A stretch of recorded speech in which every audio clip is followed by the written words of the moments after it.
Hello, everybody, and welcome to this special pit stop episode where we are talking about the only thing that we get to talk about these days, which is the FIA. And what is the solution for this very apparent FIA incompetence? This is what we discuss, and I hope you enjoy this episode. Dude, do we have a solution for this? Like, is this what all our episodes going to be? Because it pisses me off. Like, I'm not going to say that I'll start watching football, but is this what the entire episodes are going to be? Because I have a solution for this. which is, Bring back Masi.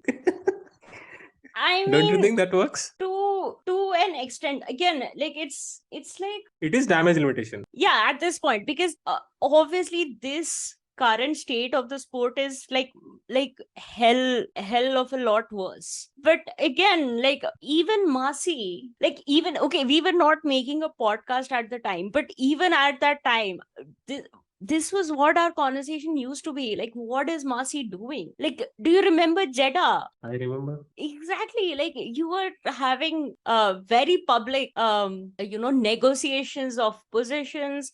Then there are again inconsistencies with the penalties. It's not okay, bring back Masi, but that still does not change the larger problem, which is that the FIA is being run by still incompetent people. It Yep. still does not change that. Yep. Maybe if Masi is back, sure, we will not get a recovery vehicle right on the track under wet condition with like close to zero visibility, but it still does not Yes. change the fundamental problem that FIA is very, very, very fucking incompetent. Yeah. Yeah. You know what? If Masi was there, he would have red flagged the Monza race Yeah, he would this have, year. because he would have had to double down. Like, but like, there is nothing Masi could have done that would still have been right. Like, had he red flagged that race, but like, he would still have been able to get away with it, because his point would have been that there was a recovery vehicle very close to the track. And I Yeah. agree that Monza race should have been red flagged, not because to give a proper race ending or whatever the fuck, but because there was a recovery vehicle right next to the track. We have Yep. seen, okay, we might not have Roman Grosjean on the track anymore, but still, people lose control of their car even in dry conditions behind a safety car. There is always a possibility. And these cars being so fickle and so fickle with their aerodynamic performance, a gust of wind is enough to make somebody Yeah. lose Yeah. control of their car. Yes. So Yes. Yes. it should not be happening, like, just because. And I mean, it was clear that the FIA has not learned anything, because we all know what happened in Japan 8 years ago and this year. So Yeah.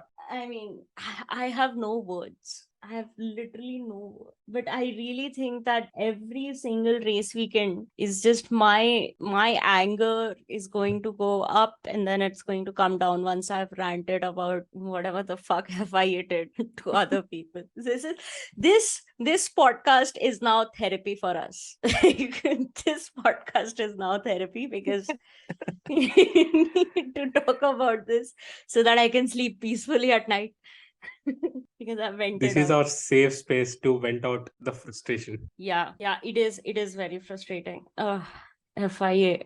Seeing all this, Masi would have been thinking right now, they are now like, they call me a madman. Yeah, I mean, Masi is for sure better in terms of as a race director in terms of some things, and largely it is safety related, which is a big concern. But again, like, it does not, because again, most of these decisions, these inconsistencies, this fickle mindedness, a lot of it is coming from race stewards. So you Yeah. clearly have to also look at how race stewards are making these decisions, and where is that lack of knowledge coming from. Where Yes. is, Yes. yeah, use technology, write a fucking program that is going to make a decision for you. Use that VAR thing that you wanted to do and let it recreate what happened on the track. And then the race control just has to give that input that we are evaluating this particular driver, and the VAR thing has to tell if that person was at fault or not. If the VAR says that he was at fault, give out a penalty. If he says he's not at fault, don't give out. And like, write your code, who hits the apex first, who is taking the inside line, who's taking the outside line. What is the rule if you hit the apex first on the inside line? What are the rules if you hit the apex on the outside line? I still think they should just make it simple enough that you just have to leave space when an overtake is happening, whatever line you're taking. But I have been told multiple times that, oh, F1 is so different, no two incidents are the same, blah blah blah. It's true for every sport. No two incidents are the same. No two penalties are the same. No two fouls are the same. No two fouls in football are also the same. You can say if somebody has in football it is a foul if you are going for the ball but you hit the player on a body part. If you don't get the body part, it does not happen the exact same way every single time. In basketball, if you're going for a block, you have to hit the ball. If you hit the hand or any other body part, there have been fouls called because the defensive player hit the head, the hand, whatever. Like, no two fouls happen the same way. That is true for every single sport. F1, stop making yourself important and complicated by saying it is not the same. It is true for every single fucking sport. You are not special. You are just incompetent. Write a fucking code. That's what I'm saying. Yes. Thank you for coming to my FIA rant. Because Honeybal, you have watched the sport much longer than me. You, of course, understand it much better than me. Am I making sense? I will ask you the same question that you asked me. Am I making sense? Absolutely. Because I get it that no two incidents are the same, but that's I really think that's true for every single sport. But in football and in basketball, the two sports I'm going to talk about, because that's what I watched the most after Formula One. So I will just say this, that it happens in every sport, and I have seen fouls happening n number of different ways. They do happen. Yep. As long as you have the ground rules clear and you remember effective, that fucking that box things that we used to do for our computer programming language, that was like a decision making, like the flow chart thing that we used to do that. Yeah. Like, do that. I'm talking about old ass fucking technology, but like, make clear rules.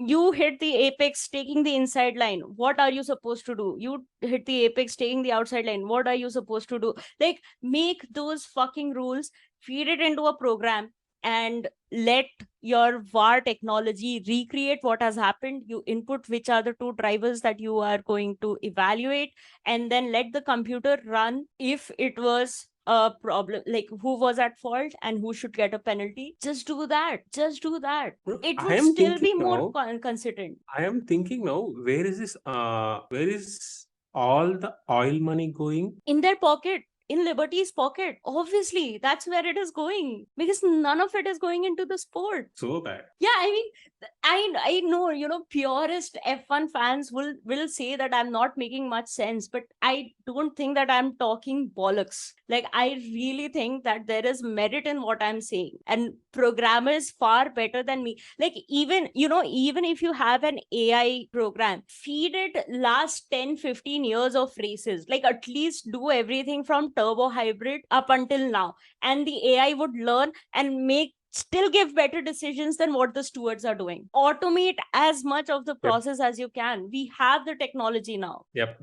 Someone should work on that. Like, literally, I am ready to be the program manager if there are people who are going to work on creating a system like that. But like, hell, I will even learn Python and learn to create a program like that. Just give me the rules. What happens when you take whatever line and when you hit the apex? I will make the fucking program. Also, I will learn a programming language from scratch and still give you a much better, a more calculated and a more consistent program than what the F1 stewards are doing right now, the FIA steward. It's mind-boggling to me that nobody has thought of this, or maybe people have and we've just not heard it. I mean, I don't think I'm talking something very exceptional, but I really absolutely think that this is a good solution, and it's a solution that is a long term solution. Once you've programmed it, it's there. Hmm. Yeah. And then whatever little changes you make, hire one programmer, he's going to make similar changes to whatever the regulation changes have happened. And yeah, just use technology. I don't get it. Yep. At this point of time, I think they should start doing that. Yeah. At least start the process. Yeah, like even making this thing is going to take time, but like, have the vision. You know what, guys? Start a petition, make me the FIA president, and then I will make this happen. Let's do that. Let's do that. Mansi for FIA president. Yes, please, please. I will conduct fucking meetings after meetings with all the drivers and team principals and everything, and I am going to go every single regulation. I will explain every single thing. This is what it means. This is what it can imply. This is all the possibilities that can happen that are kind of, quote unquote loopholes in this regulation, and this is how we are going to take care of those loopholes so that the rules are fixed. Rules and regulations should be fixed. Stop giving law definition to rules. Rules are absolute. Laws are supposed to be vague so that they encompass a wide variety of incidents or crimes that can happen. Laws are different. Rules are different. Stop fucking with me.